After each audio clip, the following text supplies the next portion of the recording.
اشفاق احمد صاحب ایک واقعہ سناتے ہوئے کہتے ہیں کہ میں گھر سے نکل کر روڈ پر چلا جا رہا تھا کہ ایک بابا نے زمین سے چھوٹی سی ٹہنی لی اور فرش پر رگڑ کر بولا، لو میں تمہیں انسان کو بندہ بنانے کا نسخہ بتاتا ہوں۔ اپنی خواہش کو کبھی اپنے قدموں سے آگے نہ نکلنے دو۔ جو مل گیا اس پر شکر کرو، جو چھن گیا اس پر افسوس نہ کرو، جو مانگ لے اس کو دے دو، جو بھول جائے اسے بھول جاؤ۔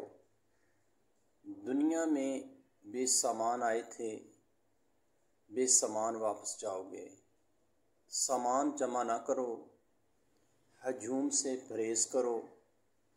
تنہائی کو ساتھی بناؤ، جسے خدا ڈھیل دے رہا ہو اس کا کبھی احتساب نہ کرو۔ بلا ضرورت سچ فساد ہوتا ہے۔ کوئی پوچھے تو سچ بولو، نہ پوچھے تو چپ رہو۔ لوگ لذت پسند ہوتے ہیں اور دنیا کی تمام لذتوں کا انجام برا ہوتا ہے۔ زندگی میں جب خوشی اور سکون کم ہو جائے تو سیر پر نکل جاؤ، تمہیں راستے میں سکون بھی ملے گا اور خوشی بھی۔ دینے میں خوشی ہے، وصول کرنے میں غم۔ دولت کو روکو گے تو خود بھی رک جاؤ گے۔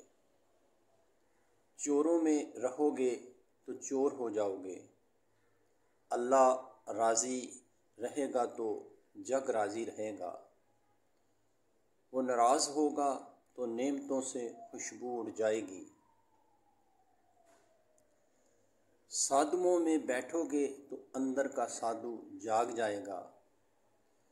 تم جب عزیزوں، رشتہ داروں، اولاد اور دوستوں سے چڑھنے لگو تو جان لو اللہ تم سے ناراض ہے، اور تم جب اپنے دل میں دشمنوں کے لیے رحم محسوس کرنے لگو تو سمجھ لو تمہارا خالق تم سے راضی ہے۔ ہجرت کرنے والا کبھی گھاٹے میں نہیں رہتا۔ بابے نے ایک لمبی سانس لی، اس نے میری چھتری کھولی، میرے سر پر رکھی اور فرمایا، جاؤ تم پر رحمتوں کی یہ چھتری آخری سانس تک رہے گی۔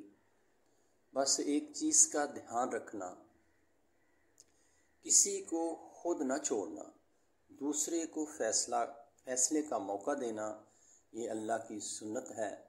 اللہ کبھی اپنے مخلوق کو تنہا نہیں چھوڑتا، مخلوق اللہ کو چھوڑتی ہے۔